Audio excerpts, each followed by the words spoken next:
தமிழக சட்டப்பேரவைத் தேர்தலுக்கான அதிமுக வேட்பாளர் பட்டியல் வெளியிடப்பட்டுள்ளது. இதன்படி முதலமைச்சர் ஜெயலலிதா ஆர்கே நகர் தொகுதியில் மீண்டும் போட்டியிடுகிறார். 234 தொகுதிகளில் தோழமை கட்சிகளுக்காக ஒதுக்கீடு செய்யப்பட்ட 7 தொகுதிகளிலும் அக்கட்சிகள் இரட்டை இலை சின்னத்திலேயே போட்டியிடும் என தகவல் வெளியாகியுள்ளது. தமிழக சட்டப்பேரவையின் 234 தொகுதிகளிலும் இரட்டை இலை சின்னத்தில் போட்டியிடுவதாக அறிவிக்கப்பட்டிருப்பது அதிமுக வரலாற்றில் முதல் முறையாக கருதப்படுகிறது.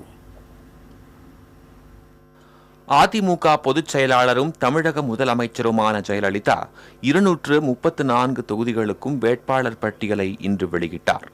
இதில் 227 தொகுதிகளில் அதிமுகவினரும், எஞ்சியுள்ள 7 தொகுதிகளில் தோழமை கட்சியினரும் போட்டியிடுவார்கள் என ஜெயலலிதா அறிவித்துள்ளார்.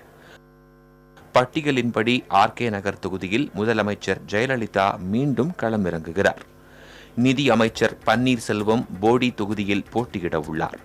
மேலும் 15 அமைச்சர்களுக்கு தேர்தலில் மீண்டும் போட்டியிட வாய்ப்பு வழங்கப்பட்டுள்ளது. ஆத்தூர் தொகுதியில் நத்தம் விஸ்வநாதனும், ஒரத்தநாட்டில் வைத்திலிங்கமும், குமாரபாளையத்தில் தங்கமணியும், எடப்பாடியில் எடப்பாடி பழனிசாமியும் போட்டியிடுவார்கள் என்று அறிவிக்கப்பட்டுள்ளது. ஜோலார்பேட்டையில் KC வீரமணிக்கும், சிவகாசியில் KT ராஜேந்திர பாலாஜிக்கும், பெருந்துறையில் தோப்பு வெங்கடாச்சலத்திற்கும் போட்டியிட வாய்ப்பு வழங்கப்பட்டுள்ளது.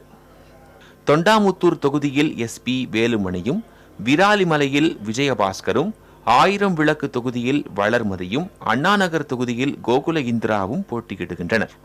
கடலூரில் MC சம்பத்திற்கும், நன்னிலத்தில் காமராஜுக்கும் வாய்ப்பளிக்கப்பட்டுள்ளது. மதுரை மேற்கு தொகுதியில் செல்லூர் ராஜு, திருமங்கலத்தில் RB உதயகுமார் ஆகியோர் போட்டியிடுகின்றனர். ஆலந்தூரில் அதிமுக அமைப்பு செயலாளர் பன்ருட்டி ராமச்சந்திரன், ராசிபுரத்தில் முன்னாள் MP சரோஜா ஆகியோர் போட்டியிடுகிறார்கள்.